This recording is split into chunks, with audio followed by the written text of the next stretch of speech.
ಸಾಧನೆಯ ದಾರಿಯಲ್ಲಿ ಸಾಧಕರಿಗೆ ಕೊನೆಯಲ್ಲಿ. ಕಾರ್ಯಕ್ರಮಕ್ಕೆ ಸ್ವಾಗತ. ಸೀಮಂತ್ ಕುಮಾರ್ ಸಿಂಗ್ ಅವರು ಕರ್ನಾಟಕ ಕಾಡರ್ನ 1996ನೇ ಬ್ಯಾಚ್ನ ಐಪಿಎಸ್ ಅಧಿಕಾರಿ. ತಮ್ಮ ಕರ್ತವ್ಯ ನಿಷ್ಠೆ, ಪ್ರಾಮಾಣಿಕತೆ ಮತ್ತು ಮಾನವೀಯತೆಯಿಂದ ಜನಮನ ಗೆದ್ದಿದ್ದಾರೆ. ಸೇವೆಯೇ ಧ್ಯೇಯ, ಕೇವಲ ಕಾನೂನು ಶಿಸ್ತು ಕಾಯೋದಲ್ಲದೆ ಸಮಾಜದ ಹಿತಕ್ಕಾಗಿ ತಮ್ಮ ಸೇವೆಯನ್ನ ಅರ್ಪಿಸಿದ್ದಾರೆ. ಸರ್, ನಮ್ಮ ಕಾರ್ಯಕ್ರಮದಲ್ಲಿ ಸಾಧನೆಯ ದಾರಿಯಲ್ಲಿ ಸಾಧಕರಿಗೆ ಕೊನೆಯಲ್ಲಿ ಅಂತ ಒಂದು ಕಾರ್ಯಕ್ರಮ ಮಾಡ್ತಿರ್ತೀವಿ. ಸೊ ಆ ಕಾರ್ಯಕ್ರಮದಲ್ಲಿ ಹೇಗೆ ಅಂತಂದ್ರೆ ಜರ್ನಿ ಬಗ್ಗೆ ಮಾತನಾಡ್ತೀವಿ. ಎಸ್ಪೆಷಲಿ ನಿಮ್ಮ ಕೊಡುಗೆ IPS ಅಲ್ಲಿ ಆಗಿರ್ಬೋದು, ಲಾನ್ ಅಲ್ಲಿ ಆಗಿರ್ಬೋದು, ನಿಮ್ಮ ಚೈಲ್ಡ್ಹುಡ್ ಅಲ್ಲಿ ಆಗಿರ್ಬೋದು, ಸಾಕಷ್ಟು ಇದೆ ಹೇಳ್ಬೇಕಂದ್ರೆ, ಒಂದಲ್ಲ ಹೇಳಲ್ಲ. ಮತ್ತೆ ನಿಮ್ ಬಗ್ಗೆ ಇನ್ನೊಂದು ಖುಷಿ ಏನಂತಂದ್ರೆ ನಮ್ಮ ಇಂಡಿಯಾದಲ್ಲಿ ಕರ್ನಾಟಕಕ್ಕೆ ಜಾಸ್ತಿ ಕೊಡುಗೆ ಇದೆ ನಿಮ್ದು. ನೀವು ಎಲ್ಲದಕ್ಕಿಂತ ಮುಂಚೆ ದಕ್ಷಿಣ ಕನ್ನಡ ಆಗಿರ್ಬೋದು, ಮಂಗಳೂರು ಆಗಿರ್ಬೋದು, ಉಡುಪಿ ಆಗಿರ್ಬೋದು, ಬಳ್ಳಾರಿ ಆಗಿರ್ಬೋದು, ಎಲ್ಲಾ ಕಡೆನೂ ಅದೊಂದು ತುಂಬಾ ಸೌಂಡ್ ಇರೋ ಅಂಥದ್ದು. ಅದ್ರ ಬಗ್ಗೆ ಸರ್, ಈಗ ನಿಮ್ ಜರ್ನಿನ ಹೇಗ್ ಸ್ಟಾರ್ಟ್ ಆಯ್ತು ಸರ್? ಈಗ ರಾಂಚಿಯಿಂದ ಸ್ಟಾರ್ಟ್ ಆಗುತ್ತೆ ಲೈಫ್ ಜರ್ನಿ, ನಿಮ್ ಬಾಲ್ಯ ಜೀವನ, ಸ್ಕೂಲ್ ಎಲ್ಲ ಸ್ಟಾರ್ಟ್ ಆಗುತ್ತೆ. ಅದಾದ ನಂತರ ಸಡನ್ ಆಗಿ ನೀವು IPS ಮುಗಿಸ್ಕೊಂಡು ಕರ್ನಾಟಕಕ್ಕೆ ಜರ್ನಿ ಸ್ಟಾರ್ಟ್ ಮಾಡ್ತೀರಾ. ಹೇಗಿತ್ತು ಸರ್ ಆ ನೆನಪು ಒಂದು ಚಿಕ್ಕದಾಗಿ? ಚಿಕ್ಕದಾಗಿ ಹೇಳಲಿಕ್ಕೆ ಆಗಲ್ಲ. ಬಟ್ ನಾನು ಮೂಲತಃ ಬಿಹಾರ ರಾಜ್ಯದವರು, ಜಾರ್ಖಂಡಲ್ಲಿ ನಾವು ಸೆಟಲ್ ಆಗಿದ್ದೀವಿ. ಅಲ್ಲಿಂದ ನಾವು ಒಂದು ಸ್ಕೂಲ್ದು ನಾವು ವಿದ್ಯಾಭ್ಯಾಸ ಮುಗಿಸಿ ಅಲ್ಲಿ 2 ಭಾಗದಲ್ಲಿದ್ವಿ. ಒಂದು ನಾವು ಸ್ವಲ್ಪ ದಿವಸ ನಾವು ಹಾಸ್ಟೆಲ್ನಲ್ಲಿ ಇದ್ದೀವಿ ಉತ್ತರಾಖಂಡಲ್ಲಿ, ನಂತರ ನಾವು ರಾಂಚಿಯಲ್ಲಿ ಓದಿದ್ದೀವಿ. ಆಮೇಲೆ ನಮ್ದು ಹೈಯರ್ ಸ್ಟಡೀಸ್ ಪೂರ್ತಿ ನಾವು ಡೆಲ್ಲಿ ಯೂನಿವರ್ಸಿಟಿಯಲ್ಲಿ ಮಾಡಿದ್ವಿ, ಡೆಲ್ಲಿ ವಿಶ್ವವಿದ್ಯಾಲಯ. ಅಲ್ಲಿಂದನೇ ನಾವು ನಮ್ದು UPSC exams, civil service exam ಅಲ್ಲಿ ನಾವು ಅಪಿಯರ್ ಆಗಿ ಕ್ವಾಲಿಫೈ ಆಗಿ ನನಗೆ ಕರ್ನಾಟಕ ಸ್ಟೇಟ್ ಕ್ಯಾಡರ್ ಅಂತ ಅಲಾಟ್ ಆಗಿದೆ. ಸೊ ಪ್ಲ್ಯಾಂಡ್ ಆಗಿ ನಾನು ಮನಸ್ಸಲ್ಲಿ ಇತ್ತು ಅಡ್ಮಿನಿಸ್ಟ್ರೇಷನ್ ಜಾಯಿನ್ ಆಗಬೇಕು. ಅಲ್ಲಿ ಕೂಡ ಪೊಲೀಸ್ ನನಗೆ ತುಂಬಾ ಇಷ್ಟ ಇತ್ತು. ನನ್ನ ತಂದೆ ಕೂಡ ಅವರು ಆರ್ಮಿಲಿ ಇದ್ರು. ನನಗೆ ಒಂದು ಇಷ್ಟ ಆಯ್ತು ಪೊಲೀಸ್ ಸರ್ವಿಸ್ ಅಲ್ಲಿ ಸೇರಿ. ಚೈಲ್ಡ್ಹುಡ್ ನಲ್ಲಿ ನೋಡಿ, ಈಗ ನಾವು ಸುಮಾರು ವರ್ಷ ಆಗಿದೆ ಚೈಲ್ಡ್ಹುಡ್ ಬಗ್ಗೆ. ಈಗ ಅಷ್ಟು ಸುಲಭವಾಗಿ ಮಾತಾಡಿದ್ರೆ ನೀವು ಸ್ಪೆಸಿಫಿಕ್ ಅಂತ ಕೇಳಿದ್ರೆ ನಾವು ಏನೋ ಹೇಳ್ಬೋದು. ಬಟ್ ಚೈಲ್ಡ್ಹುಡ್ ಇಂದನೇ ನಾವು ಸುಮಾರು ನಮ್ಮ ಕೆಲವರು ನಮ್ದು ರೋಲ್ ಮಾಡೆಲ್ಸ್ ಇದ್ರು. ಈಗ ಅವ್ರಿಗೆ ನಾವು ಅವ್ರ ಬಗ್ಗೆ ತಿಳ್ಕೊಂಡು ಅವ್ರು ಯಾವ ರೀತಿ ಇಂಥ ಎಕ್ಸಾಮ್ಸ್ ಅಪಿಯರ್ ಆಗಿದ್ರು ಅಂತ ನಾವು ಸ್ಕೂಲ್ ಮತ್ತು ಕಾಲೇಜಲ್ಲಿ ಸಾಕಷ್ಟು ನಾವು ಅದ್ರ ಬಗ್ಗೆ ಚರ್ಚೆ ಮಾಡಿ ನಮ್ಮ ಫ್ರೆಂಡ್ಸ್ ಅಂತ. ನಮ್ಮ ಲಕ್ಗೆ ನಾವು ನಮ್ದು 10th ಅಲ್ಲಿ 12th ಅಲ್ಲಿ ನಮಗೆ ಬೆಸ್ಟ್ ಒಂದು ಕಾಲೇಜಲ್ಲಿ ಅಡ್ಮಿಷನ್ ಸಿಕ್ತು, ಕಾಲೇಜ್ ಡೆಲ್ಲಿಯಲ್ಲಿ. ಡೆಲ್ಲಿ ಆ ಸಮಯದಲ್ಲಿ ಈಗ ಆಲ್ಮೋಸ್ಟ್ 30 ವರ್ಷ ಆಗಿದೆ. ಸೊ 30 ವರ್ಷ ಹಿಂದೆ, 35 ವರ್ಷ ಹಿಂದೆ ನಾವು ಯಾವಾಗ ಕಾಲೇಜ್ ಸ್ಟಾರ್ಟ್ ಮಾಡಿದ್ವಿ, ಆಗ ಸಿವಿಲ್ ಸರ್ವಿಸಸ್ಗೆ ಒಂದು ನಾವು ಫ್ಯಾಕ್ಟ್ರಿ ಹೇಳ್ಬೋದು ಅಂತ ಡೆಲ್ಲಿ ಯೂನಿವರ್ಸಿಟಿ. ಸೊ ಲಕ್ಲಿ ನನಗೆ ಒಳ್ಳೆ ಕಾಲೇಜಲ್ಲಿ ಅಡ್ಮಿಷನ್ ಆಯಿತು, ಹಾಸ್ಟೆಲ್ ಸಿಕ್ತು, ಮತ್ತೆ ಒಂದು ಒಳ್ಳೆ ಎನ್ವೈರ್ಮೆಂಟ್ ಸಿಕ್ತು. ಇದರಲ್ಲಿ ನನಗೆ ಈ ಎಕ್ಸಾಮ್ಸ್ ಅಪಿಯರ್ ಆಗಲಿಕ್ಕೆ ಒಂದು ಮೋಟಿವೇಶನ್ ಪ್ಲಸ್ ಏನು ನಾವು ಹೇಳ್ಬೋದು ಒಂದು ಒಳ್ಳೆ ಎನ್ವೈರ್ಮೆಂಟ್. ಸರ್, ನೀವು ಒಂದು ಚಿಕ್ಕ ವಿಲೇಜ್ ಇಂದ ಬರ್ತೀರಾ. ಆ ಒಂದು ಡೆಲ್ಲಿ ಅಂದ್ರೆ ನಿಮಗೆ ಗೊತ್ತಿದೆ ಎಷ್ಟು ಪವರ್ಫುಲ್ ಇರುತ್ತೆ. ಆ ಕಮ್ಯುನಿಕೇಶನ್, ಆ ಪೀಪಲ್, ಅಟ್ಮಾಸ್ಫಿಯರ್ ಹೇಗೆ ಅಡ್ಜಸ್ಟ್ ಆಗುತ್ತೆ? ನಾವು ನಿಮ್ಗೆ ಹೇಳ್ಬೇಕಂದ್ರೆ ಎಲ್ಲರೂ ನಾವು ಎಲ್ಲರೂ ಒಂದು ಹಳ್ಳಿಯಿಂದನೇ ಬಂದ್ವಿ. ಯಾವುದು ಸುದ್ದಿಯಲ್ಲಿ ಯಾವುದು ವಿಲೇಜ್ ಇಂದ ಬರ್ತೀವಿ, ತಂದೆ ತಾಯಿಯವರು ಬೇರೆ ಬೇರೆ ತರ ಕೆಲಸ ನಾವು ಹೋಗ್ಲಿಕ್ಕೆ ಹೋಗ್ತೀವಿ. ನ್ಯಾಚುರಲ್ ಆಗಿ ಸ್ಟೆಪ್ ಬೈ ಸ್ಟೆಪ್ ನಾವು ಹೇಳಿದಾಗ ನೀವು ಹೇಳೋದು ಕರೆಕ್ಟ್.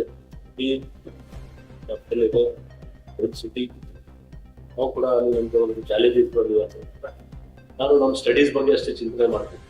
ನಾವು ಬೇರೆ ಯಾವುದೋ ವಿಷಯ ಬಗ್ಗೆ ಚಿಂತನೆ ಮಾಡ್ತಿಲ್ಲ. ಆ ಮಧ್ಯದಲ್ಲಿ ಕೆಲವು ಸ್ಟೂಡೆಂಟ್ ಪಾಲಿಟಿಕ್ಸ್ ಅಲ್ಲಿ ಕೂಡ ನಾವು ಸೇರ್ಕೊಂಡಿದ್ದೀವಿ ಮಧ್ಯದಲ್ಲಿ. ಬಟ್ ಸೇರ್ಕೊಂಡು ನಾವು ಸ್ವಲ್ಪ ಕೆಲವು ಪೋಸ್ಟ್ ಅಲ್ಲಿ ನಾವು ಎಲೆಕ್ಷನ್ಸ್ ಕೂಡ ನಿಂತಿದ್ದೀವಿ. ಬಟ್ ನಮ್ಮ ಮನೆಯಿಂದ ನನಗೆ ಹೇಳಿದ್ರು, ಮನೆಯಿಂದ ನಮ್ಗೆ ಒಂದು ಗೈಡೆನ್ಸ್, ನೀವು ಓದಬೇಕು ಅಥವಾ ಇಂಥ ಎಕ್ಸ್ಟ್ರಾ ಕರಿಕ್ಯುಲರ್ ಆಕ್ಟಿವಿಟೀಸ್ ನೀವು ಮಾಡ್ತೀರಾ, 2ರಲ್ಲಿ ಒಂದು ನೀವು ಚೂಸ್ ಮಾಡಿ. 2 ಮಾಡ್ಲಿಕ್ಕೆ ಸಾಧ್ಯನೇ ಇಲ್ಲ.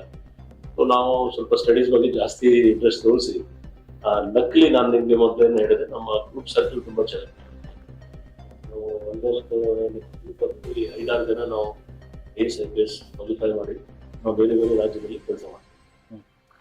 ಲೈಕ್ ಸರ್ ಸಡನ್ ಆಗಿ ನಿಮ್ಗೆ 96 ನಲ್ಲಿ ಲೈಕ್ IPS ಗೆ ಪಾದಾರ್ಪಣೆ ಮಾಡ್ತೀರಾ. ಕರ್ನಾಟಕ ಅಂತ ಬಂದಾಗ ಹೇಗಿತ್ತು ಸರ್ ಆ ಫೀಲಿಂಗ್ಸ್? ಬಿಕಾಸ್ ಟೋಟಲಿ ನೀವು ಆ ಸೈಡ್ ಇಂದ ಬಂದಾಗ ಇಲ್ಲಿ ಟೋಟಲ್ ಲ್ಯಾಂಗ್ವೇಜ್ ಚೇಂಜಸ್ ಇರುತ್ತೆ.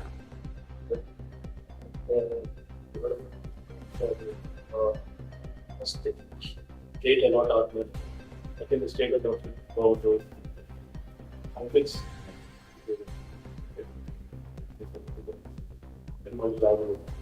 But lot out there now our state will be. So initially what out there ಗೊತ್ತಾಗಲ್ಲ. ಅದಕ್ಕೋಸ್ಕರ ನಾವು ಸೆಕ್ರೆಟರಿ more just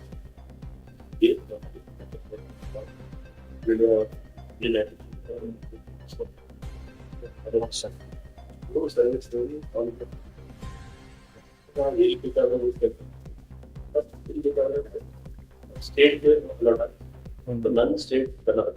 ಸರ್ ಅದು ನೀವು ಚೂಸ್ ಮಾಡಿದ ಆಟೋಮೆಟಿಕ್? ಇಲ್ಲ, ನಾನು ಮುಂದೆ ಅದೇ ಹೇಳಿದೆ, ಅದು ಸ್ವಲ್ಪ ಕಾಂಪ್ಲೆಕ್ಸ್ ಸಿಸ್ಟಮ್ ಇದೆ. ಈಗ ನಾವು ಈಗ ಮತ್ತೆ ಅದನ್ನು ಸಿಸ್ಟಮ್ ಪ್ರತಿ 10 ವರ್ಷ 15 ವರ್ಷ ಚೇಂಜ್ ಆಗ್ತದೆ. ನಮ್ಮ ಟೈಮಲ್ಲಿ ಏನು ಸಿಸ್ಟಮ್ ಇದೆ ಆ ಸಿಸ್ಟಮ್ ಪ್ರಕಾರ ನನಗೆ ಇದು ಸ್ಟೇಟ್ ಅಲ್ಲ. ನಮಗೆ ಡೌಟ್ ಆದ ತಕ್ಷಣ ಅದನ್ನಾಗಿ ಈ ಕಾಲದಲ್ಲಿ ನಾವು ಯಾವುದು ಟೂರಿಸ್ಟ್ ಪರ್ಪಸ್ ಅಥವಾ ಓದಿದ್ದು ಯಾವುದು ಅದಕ್ಕೆ ನಾವು ಬಂದಿರ್ತೀವಿ. ಆದರೆ ರೋಟ್ ಆದ್ಮೇಲೆ ನಮ್ಮ ಬೇರೆ ಬ್ಯಾಚ್ಮೇಟ್ಸ್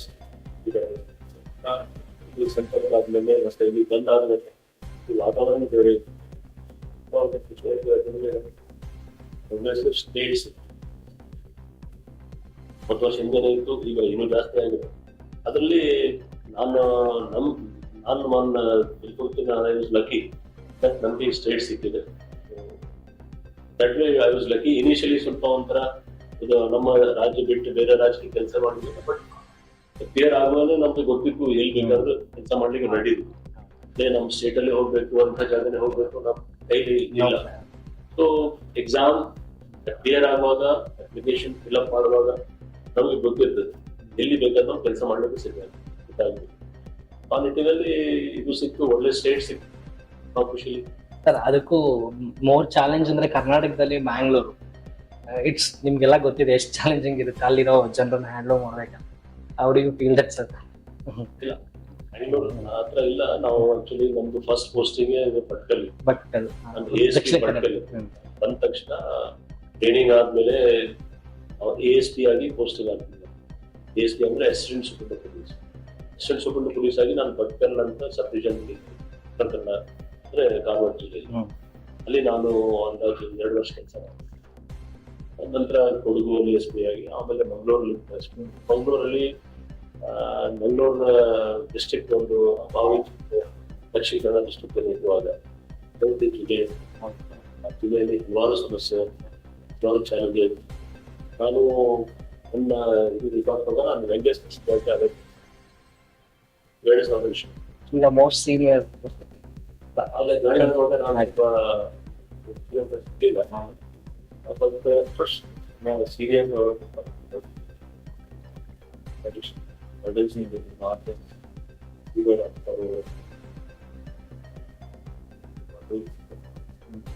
ಗೈಡೆನ್ಸ್ ಕೊಡ್ತಾರೆ. ಈಗಲೂ ರಿಕಾರ್ಡ್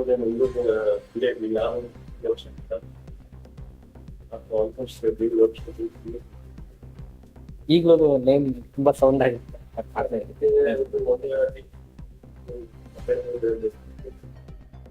ಜನ ತುಂಬಾ ಬೆಂಬಲ ಸಿಕ್ತು, ತುಂಬಾ ಸಪೋರ್ಟ್ ಸಿಕ್ತು.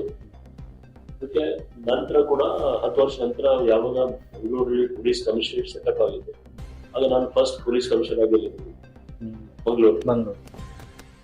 ಮಂಗಳೂರು SP ಆಗಿ ಮತ್ತು ಕಮಿಷನರ್ ಆಗಿ ಸಾಧಾರಣ ಒಂದು ಸರಾಸರಿ ನಾನು 6 ವರ್ಷ ಕೆಲಸ.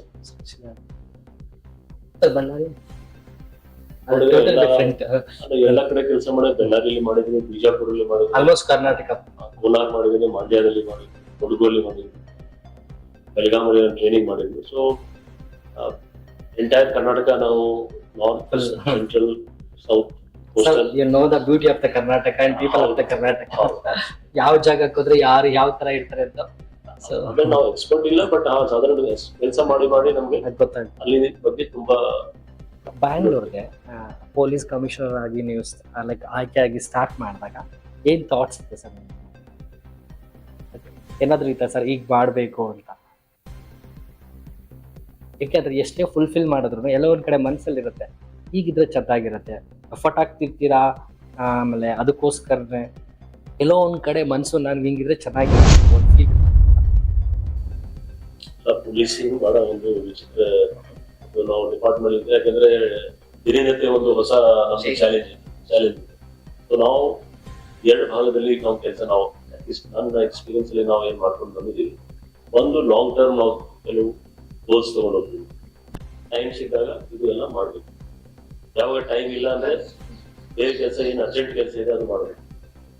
ಈಗ ಇಲ್ಲಾಂದ್ರೆ ಏನಾಗುತ್ತೆ, ನಮ್ದು ಒಂದು ಗುರಿ ಇಟ್ಕೊಂಡೇ ಕೆಲಸ ಮಾಡಬೇಕು.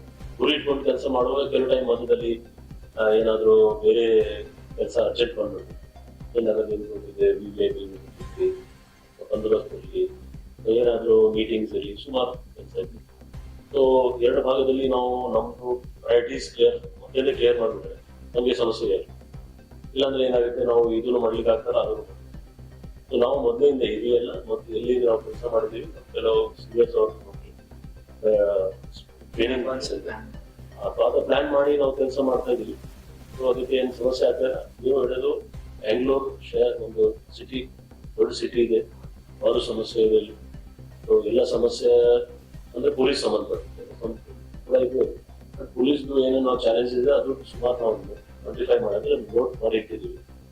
ಒನ್ ಬೈ ಒನ್ ನಾವು ತಗೊಳ್ತಾ ಇದೀವಿ. ಸರ್, ನೀವು ಜಾಯ್ನ್ ಆಗಿರೋ ಜಾಗದಲ್ಲಿ ಪ್ಲೇಸಲ್ಲಿ ಯಾವ್ದಾದ್ರು ಹೊಸ ಟೆಕ್ನಾಲಜಿನ ಇಂಟ್ರೊಡ್ಯೂಸ್ ಮಾಡಿ ಯಾವ್ದಾದ್ರು ಮಾಡ್ತಾನೆ ಇರ್ತೀರಾ? ಅದು ಹೇಗೆ sir, like update technology actually ನಂದು ಟೆಕ್ನಿಕಲ್ ಬ್ಯಾಕ್ಗ್ರೌಂಡ್ ಇಲ್ಲ, ಬಟ್ ನಂದು ಒಂದು ಹಾಬಿ ಇದೆ ಮೊದಲಿಂದ. ನಾವು ಯಾವಾಗಲೂ ನಾನೇ ಒಂದು ಹೊಸ ಏನೇನೋ ಇನ್ವೆಂಟ್ ನಾವು ಮಾಡ್ಲಿಕ್ಕೆ ಆಗಲ್ಲ. ಬೇರೆ ಕಡೆ ಯಾರು ಚೆನ್ನಾಗಿ ಕೆಲಸ ಮಾಡ್ತಾರಲ್ಲ ಅದು ನಾವು ನಮ್ಮಲ್ಲಿ ತರ್ತಿರೋದು. ಬೇರೆ ಸ್ಟೇಟ್ ಅಲ್ಲಿ ಇರ್ಬೋದು, ಬೇರೆ ಡಿಸ್ಟ್ರಿಕ್ಟ್ ಅಲ್ಲಿ ಇರ್ಬೋದು, ಅಥವಾ ನಮ್ಮಲ್ಲಿ ಕೆಲವು ಸ್ಟಾಫ್ ಇದೆ. ಸ್ಟಾಫ್ ಕೆಲವರು ಆಫೀಸರ್ಸ್, ಜೂನಿಯರ್ ಆಫೀಸರ್ ಇರಲಿ, mid level officer, lower staff ಬಹಳ ಇಲ್ಲಿ ತುಂಬಾ ಒಳ್ಳೆ ಟ್ರೈನ್ ಅವರು. ಅವ್ರ ಜೊತೆಗೆ ನಾವು ಯಾವಾಗಲೂ 2-3 ತಾಸು ಅವ್ರ ಜೊತೆಗೆ ಇಟ್ಕೊಂಡು ನಾವು ಮೀಟಿಂಗ್ ಮಾಡಿ ಚರ್ಚೆ ಮಾಡಿ ಇದು ಹೆಂಗೆ ಇಂಪ್ರೂವ್ ಮಾಡಿ ಯಾವ ರೀತಿ. ಸೊ ಅಲ್ಲಿಂದ ನಮಗೆ ಸಲಹೆ ಸೂಚನೆ ಬರ್ತದೆ. ಆ ಸಲಹೆ ಸೂಚನೆ ಆಧಾರ ಮೇಲೆ ಎಕ್ಸಿಸ್ಟಿಂಗ್ ಟೆಕ್ನಾಲಜಿಗೆ ನೀವು ಜಾಸ್ತಿ ಯೂಸ್ ಮಾಡಬೇಕು ಅಂತ ನಾವು ಸಜೆಷನ್ಸ್ ಎಲ್ಲ ಕೊಡ್ತಾರೆ, ಬಟ್ ಇಂಪ್ಲಿಮೆಂಟ್ ಮಾಡೋದು ಮ್ಯಾಟರ್ ಅಂತ ಸರ್. ಅದು ನಾನು ಮಾಡಿದ್ದೀನಿ. ಯಾಕಂದ್ರೆ ಅವ್ರ ಡಿಮಾಂಡ್ ಇದೆ. ನಾವು ಸುಮ್ಮನೆ ಇದ್ರೆ ಟೆಕ್ನಾಲಜಿ ವೇಸ್ಟ್ ಆಗುತ್ತೆ. ಸೊ ನಮ್ದು ಅಂದ್ರೆ technology is every time changing. ಈ ಕೆನಾಟ್ ಇಂಟ್ರೊಡ್ಯೂಸ್ ಒನ್ ಟೆಕ್ನಾಲಜಿ ಇವತ್ತು ಇಂಟ್ರೊಡ್ಯೂಸ್ ಮಾಡಿ 5 ವರ್ಷ so we have to change. So like artificial intelligence order ಬೇಕು. ಸೊ AI ಕ್ಯಾಮ್ರಾಸ್ ನಾವು ಯೂಸ್ ಮಾಡಬೇಕು. ಮುಂಚೆ ಬರೀ ಕ್ಯಾಮ್ರಾಸ್ ಇತ್ತು, ಈಗ AI ಕ್ಯಾಮ್ರಾಸ್ ಯೂಸ್ ಮಾಡಲಿಕ್ಕೆ ಡೇಟಾ ಏನಿದೆ, ಡೇಟಾ ಇಸ್ ಮೇನ್ ಸೋರ್ಸ್. ಡೇಟಾಗೆ ಯಾವ ರೀತಿ ನಾವು ಯೂಸ್ ಮಾಡ್ತೀವಿ, ಆ ಡೇಟಾ ನಾವು ಕ್ರೈಮ್ ಅಲ್ಲಿ ಯೂಸ್ ಮಾಡಿದ್ರೆ ನಮಗೆ ತುಂಬಾ ಬೆನಿಫಿಟ್ ಆಗ್ತದೆ, ಈಸಿ ಆಗ್ತದೆ ಕೇಸ್ ಡಿಟೆಕ್ಟ್ ಮಾಡಲಿಕ್ಕೆ ಅಥವಾ ಮುಂದೆ ಪ್ರಿಡಿಕ್ಷನ್ ಮಾಡಲಿಕ್ಕೆ. ಸೊ ಅದು ತುಂಬಾ ನಮ್ಮಲ್ಲಿ ಟೆಕ್ನಾಲಜಿ ಇದೆ, ತುಂಬಾ ಇನ್ವೆಸ್ಟ್ ಮಾಡಿದ್ದೀವಿ ನಾವು, ಸರ್ಕಾರ ವತಿಯಿಂದ ತುಂಬಾ ಇನ್ವೆಸ್ಟ್ಮೆಂಟ್ ಆಗಿದೆ. ಬಟ್ ನಾವು ವೇಸ್ಟ್ ಆಗಬಾರ್ದು ಅಂತ ನಮ್ದು ಒಂದೇ ವಿಷಯ. ಮತ್ತಷ್ಟು ಸುದ್ದಿಗಳಿಗಾಗಿ ನೋಡ್ತಾ ಇರಿ ಪಬ್ಲಿಕ್ ನ್ಯೂಸ್ 24x7. ಇದು ಸತ್ಯದ ಧ್ವನಿ.